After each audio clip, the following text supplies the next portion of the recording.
Amen, Lord Jesus. Amen. Praise the Lord. The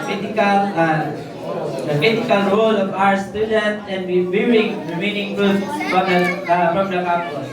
First, the reason we go to the student as the target of our fruit bearing, because the student is unoccupied, gathered, and easy to repent. Second, and open. Third is future of the Lord's work.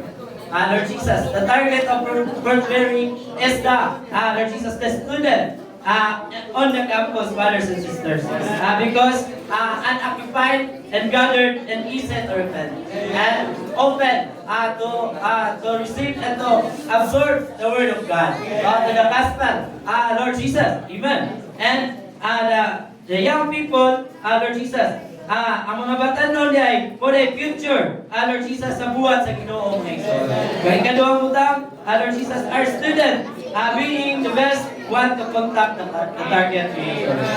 First, amen, Lord Jesus. New students are looking for other students their own age, listen to their own first, same stage in life, being more relatable. Amen.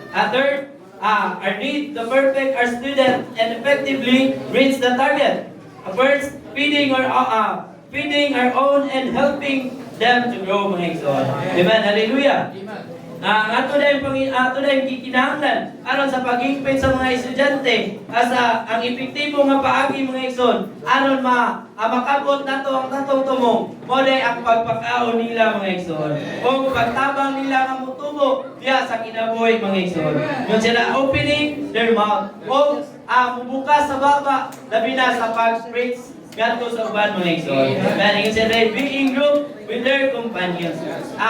Lord Jesus, being group with their companions na kinahanglan ng santa sa hiniusa mga igsoon. Lord Jesus. Amen. Praise the Lord.